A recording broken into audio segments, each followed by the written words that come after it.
Bueno, venimos estudiando este libro, hacemos un poquito de memoria para atrás. Em, este libro nos cuenta la historia del pueblo de Dios entre, digamos, el periodo que abarca a partir de la muerte de Josué, después de que tomaron la tierra prometida, repartieron el territorio entre las diferentes tribus y muere Josué, hasta que comienza el reinado de los distintos reyes de Israel, ¿no? El primer rey fue el rey Saúl. Y bueno, tenemos estas historias de estos jueces, estos caudillos que, que liberaban al pueblo por mano de Dios, de los pueblos enemigos, estos líderes que Dios levantaba y que, bueno, gobernaban, juzgaban al pueblo.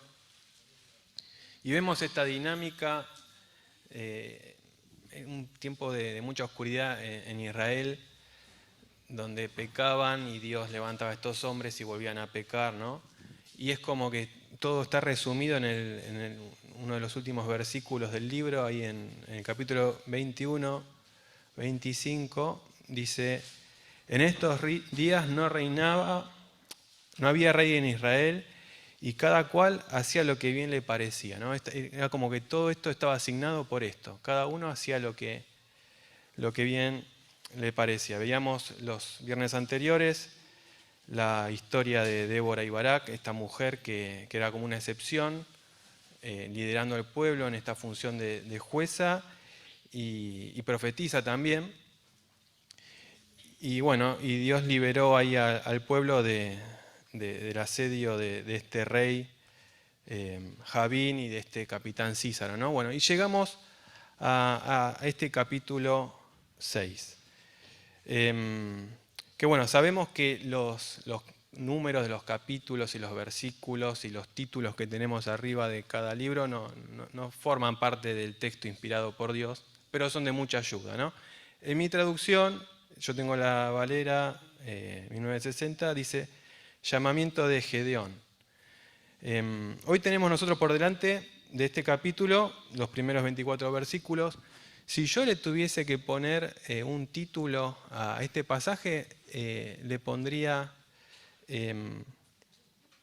la debilidad del hombre y la misericordia de Dios. Vamos a ver que esto está plagado por todo el pasaje.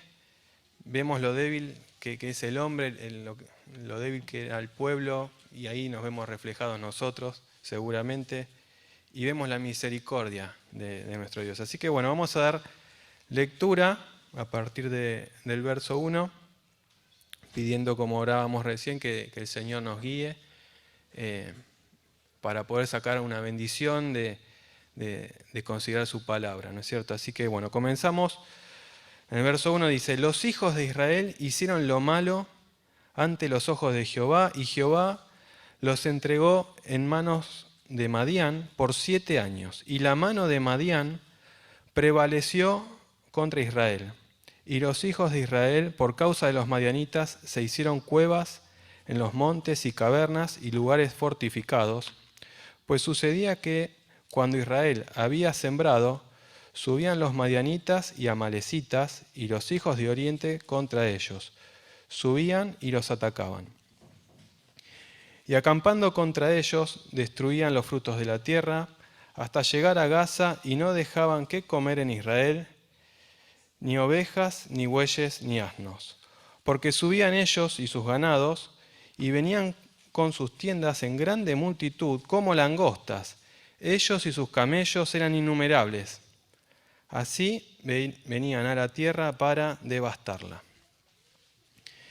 Al leer esto, lo primero que recordaba es lo que veíamos, lo que nos contaban Andrés y Omar viernes anteriores. Ahí veíamos en el capítulo 4, estaba esta frase que, bueno, pecaron y Jehová los vendió, ¿no? En manos, bueno, en este caso era del rey de Canaán. Y acá dice que los entregó, acá es en manos de Madián, ¿no? Y es como que lección que no se aprende se repite. Y recordaba lo que nos decían del peligro de de cuando tenemos alguna situación que prevalece contra nosotros, algún problema persistente, el peligro de que no nos demos cuenta de que Dios nos está queriendo corregir, ¿no? Acá lamentablemente vemos que dice que no pensaron esto, sino que se hicieron cuevas y se escondieron en cavernas, y es como que uno diría, le están tratando de encontrar la vuelta a la situación, pero no fueron a la raíz del problema. En el Salmo 17:6 dice: yo te he invocado, por cuanto tú me oirás, oh Dios, inclina a mí tu oído, escucha mi palabra. Muestra tus maravillosas misericordias, tú que salvas a los que se refugian a tu diestra, de los que se levantan contra ellos. Bueno, lamentablemente no hicieron esto, no clamaron así a Dios en ese momento. Y bueno, nos dice que estaban siendo asediados, que fueron invadidos por los madianitas y los amalecitas y los hijos de Oriente. Después veremos a lo largo del pasaje que hace mayor énfasis en los madianitas, pero vamos a buscar un par de referencias bíblicas sobre estos pueblos que menciona acá. Vamos a Génesis capítulo 25. Génesis 25, verso 1, dice: Abraham tomó otra mujer cuyo nombre era Cetura, a la cual le dio a luz a Simram, Joksán, Medán, Madián, Isbac y Suba. En el verso 5 dice: y Abraham dio todo cuanto tenía a Isaac, pero a los hijos de sus concubinas dio a Abraham dones y los envió lejos de Isaac su hijo, mientras él vivía, hacia el oriente, a la tierra oriental. Y vamos a Éxodo, capítulo 17.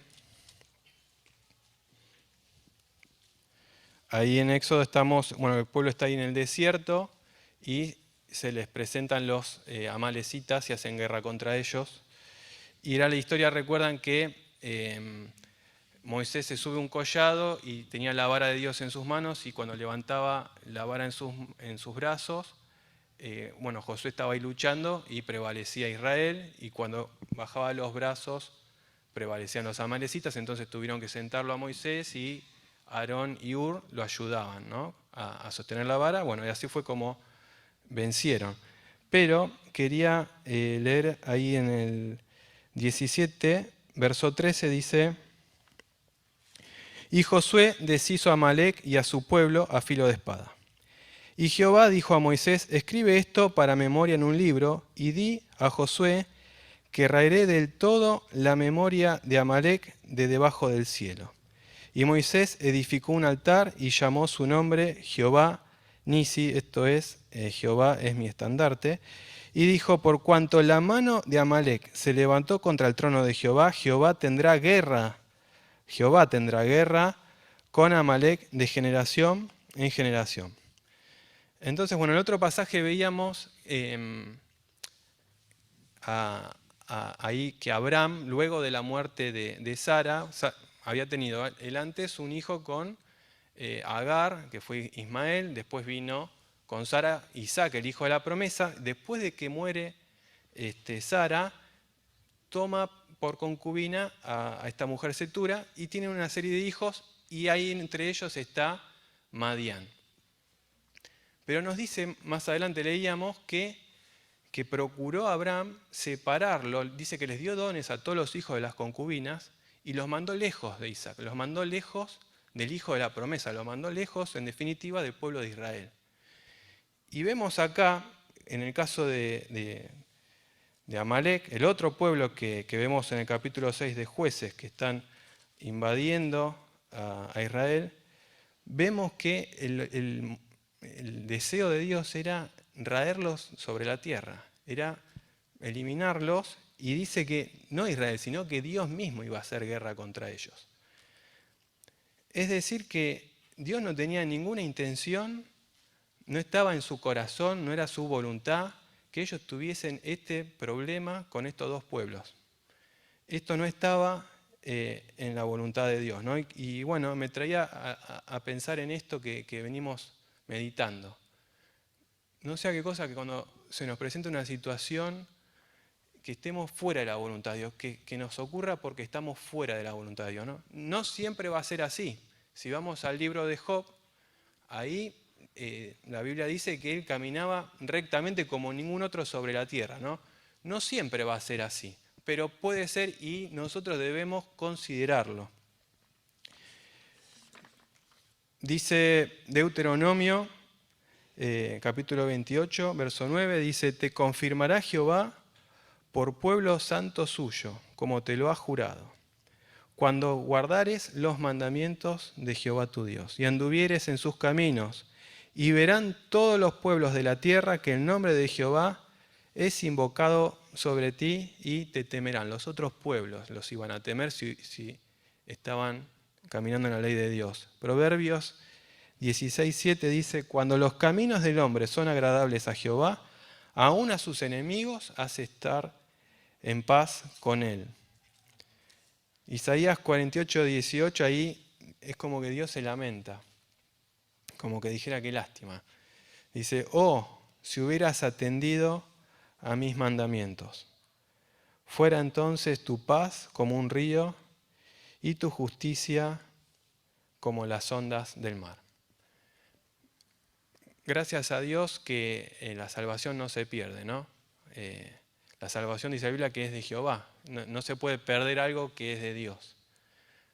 Pero lo que sí podemos perder son las bendiciones de Dios, los propósitos de Dios que se terminen malogrando, como pasó acá, ¿no? Que podamos meditarlo y siempre considerar que Dios tiene propósitos de bien, su voluntad es agradable y perfecta para nosotros, pero que todos corremos el riesgo de que eso no se termine cumpliendo, sin perjuicio de que somos algo gracias a Dios, ¿no? Que podamos siempre considerar que es un riesgo que tenemos todos. Y seguimos con la lectura, verso 6. Dice, de este modo empobrecía Israel en gran manera por causa de Madián, y los hijos de Israel clamaron a Jehová. Bueno, después de 7 años, al principio nos dijo que Dios los entregó por 7 años. 7 años tuvieron que esperar, o sea, para darse cuenta que tenían que clamar a Dios, ¿no? Hay un versículo que me viene a la mente, no me acuerdo la cita, pero dice Dios, los tuve a diente limpio y no se volvieron a mí, ¿no? ¿Cuál es la calamidad que tiene que pasarme para que no me vuelva a Dios, ¿no? Es lo que me saca el sueño, digamos. Bueno, acá tardaron 7 años, pero gracias a Dios clamaron a Jehová. Y yo te pregunto, hermano, ¿cuándo fue la última vez que clamaste a Dios? ¿Cuándo fue la última vez que clamaste a Dios por algo? Hay un pasaje, yo recuerdo en un momento de mi vida, estábamos pasando una situación muy triste que no podíamos cambiar y estaba abatido por esto, estaba deprimido, triste. Y estaba orando por esto, no era que no estaba orando. Y me acuerdo que mi esposa me trae este pasaje que está ahí, ahora lo vamos a leer, algunos versículos en el primer libro de Samuel, la oración de Ana, ¿no? Que es una lección de oración y de clamor a Dios. Y yo oraba, pero mi esposa sabiamente me decía, vos estás orando, pero hay algo que no funciona porque seguís estando triste. Y me traía este pasaje, Vamos a leerlo. Primero de Samuel, decíamos, capítulo 1, verso 10. Bueno, ella dice que ni comía de lo triste que estaba porque no podía tener hijos, ¿no? Entonces dice el verso 10, y ella con amargura de alma oró a Jehová y lloró abundantemente. Bueno, después el relato sigue, ahí estaba el sacerdote que la vio y pensaba que estaba ebria, la retó y ella le explica en el verso 15, y Ana le respondió diciendo, no, señor mío, yo soy una mujer atribulada de espíritu, no he bebido vino ni sidra, sino que he derramado mi alma delante de Jehová, ¿no?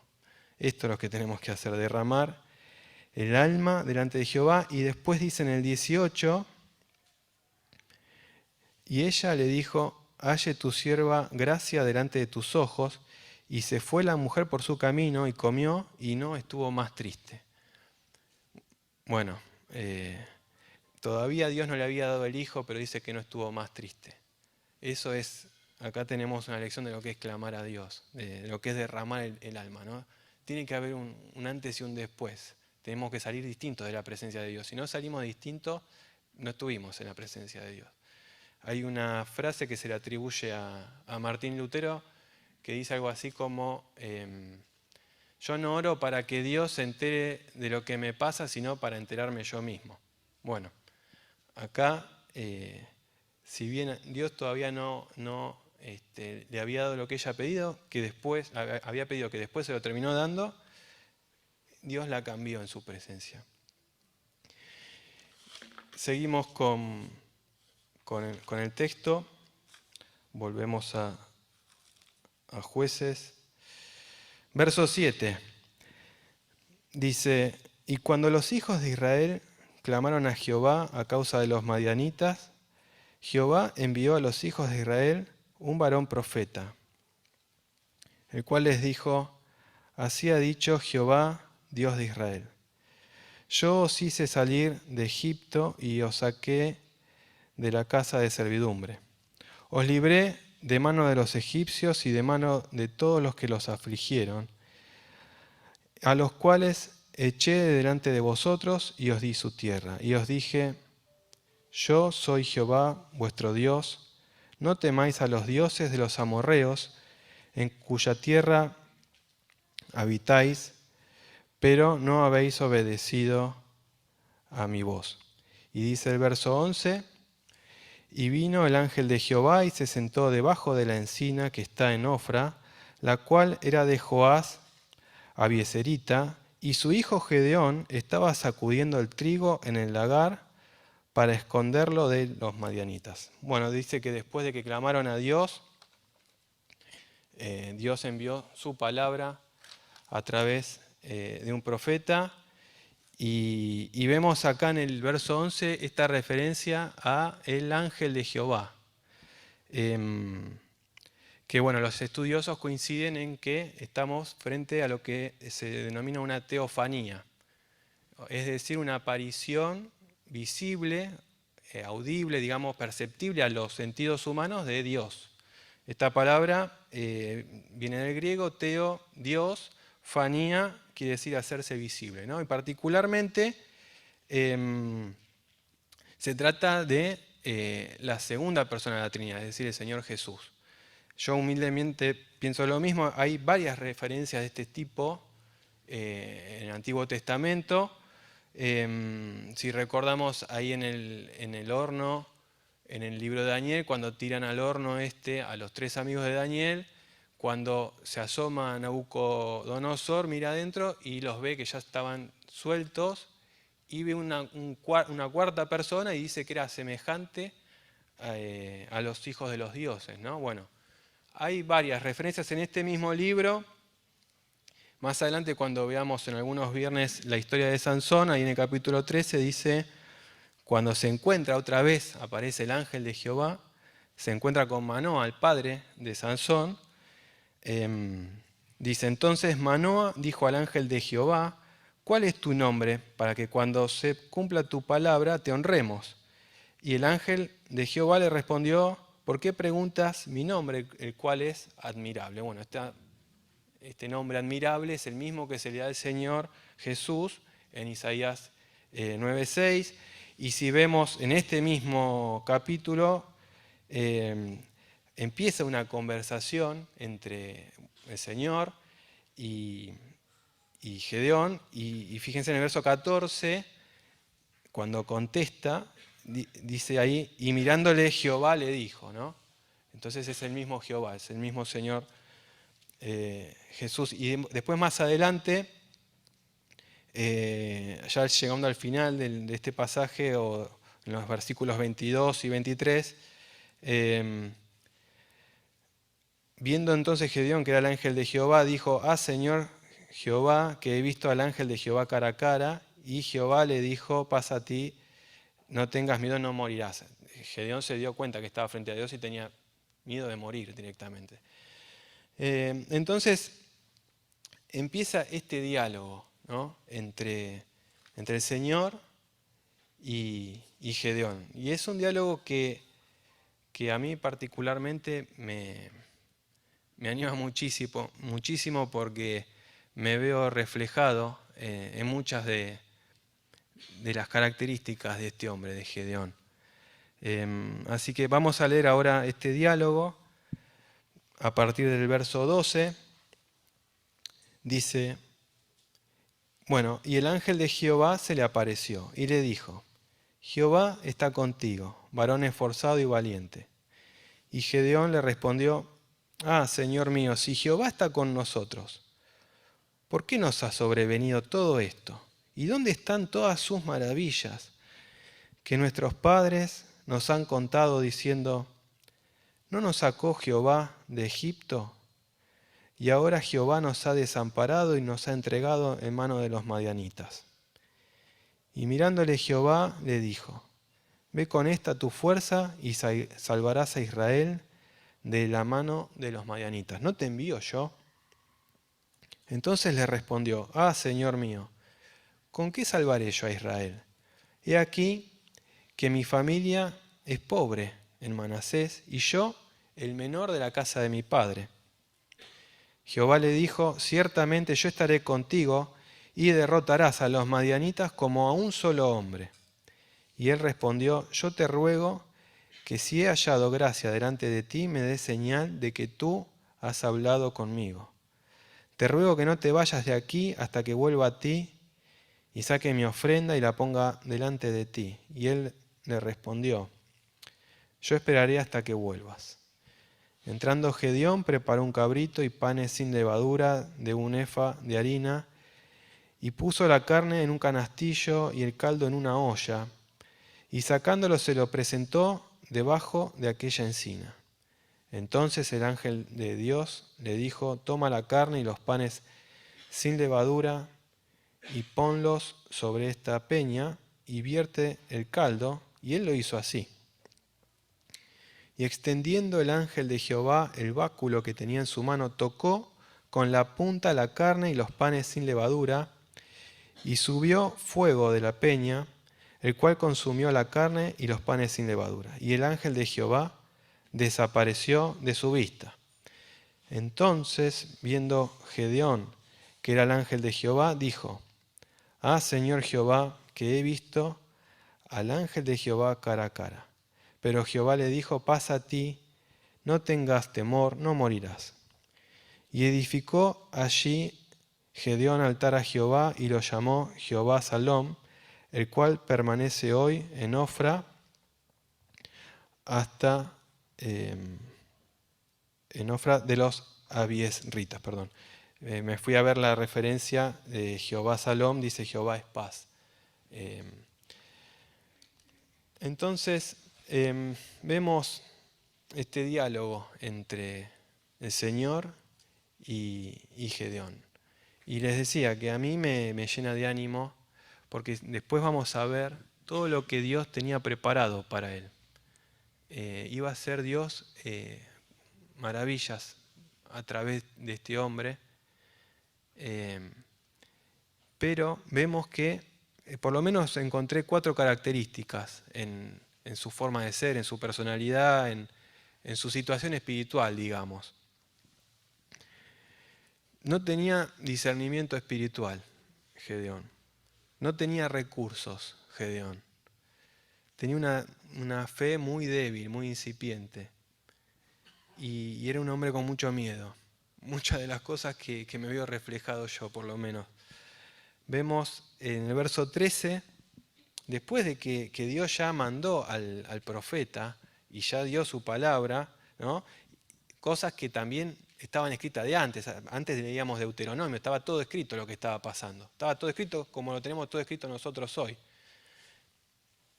Después, con todo eso, cuando se lo encuentra al Señor, miren lo que le dice en el verso 13.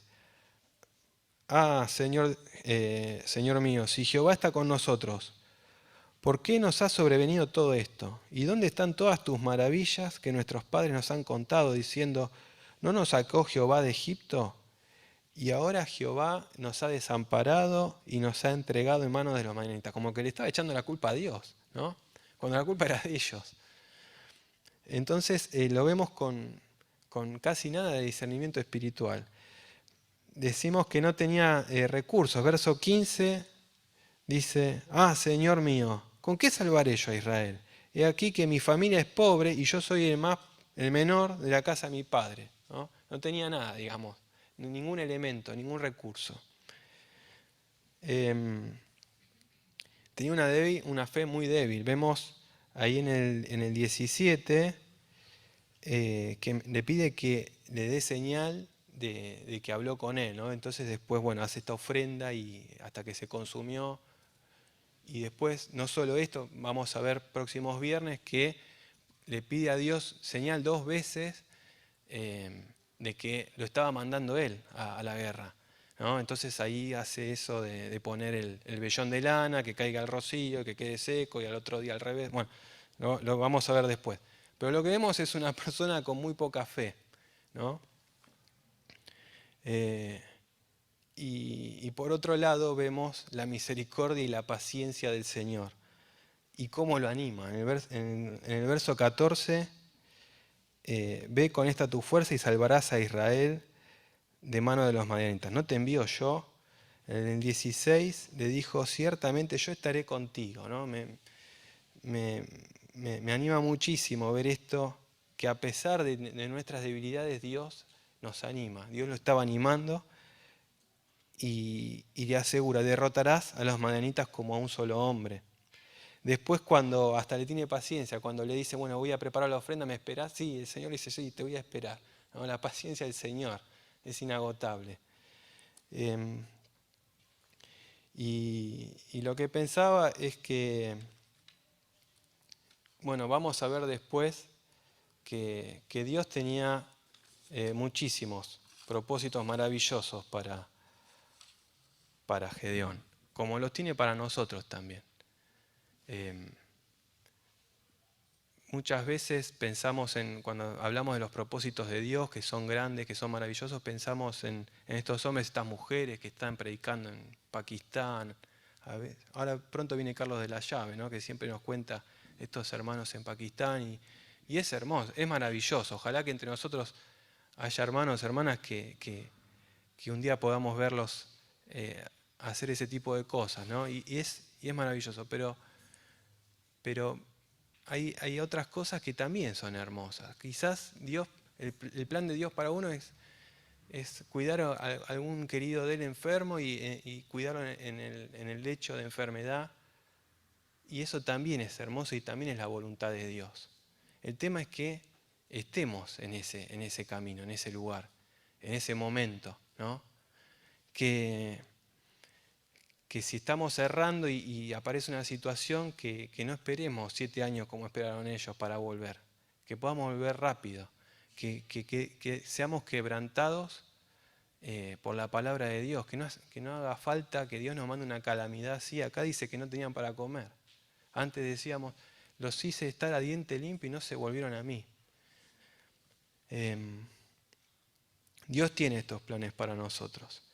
Y bueno, y más allá de la falta de recursos, de todas estas falencias que veíamos, Dios hizo la obra igual con él, porque vemos también, así como dijimos las cosas malas, vemos también que quiso preparar una ofrenda y al final dice que hizo un altar.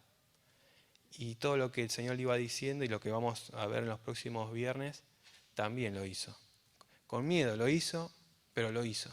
Vamos a ver que después, no me quiero adelantar, pero vamos a ver que Dios le dice, bueno, hay que derribar ahí esas estatuas de Baal. Lo hizo de noche porque tenía miedo, pero lo hizo, ¿no?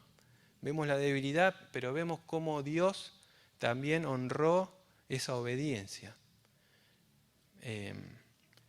es bueno, los talentos, los recursos son bárbaros, ¿no? Y si tenés un talento, seguirlo cultivando, es buenísimo.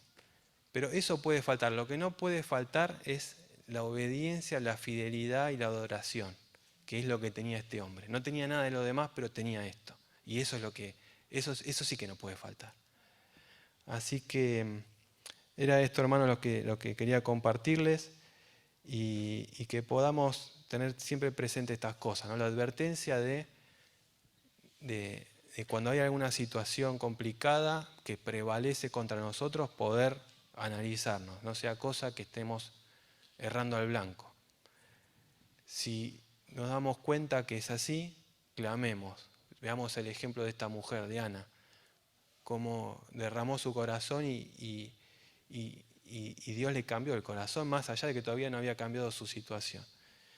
Y procuremos tener un corazón, más allá de lo débiles que seamos, que nos podamos sentir, un corazón obediente, porque lo que no puede faltar es la fidelidad, la adoración y la obediencia. Así que, bueno, Dios quiera que sea así en nosotros, que Dios bendiga su palabra, Dios les bendiga.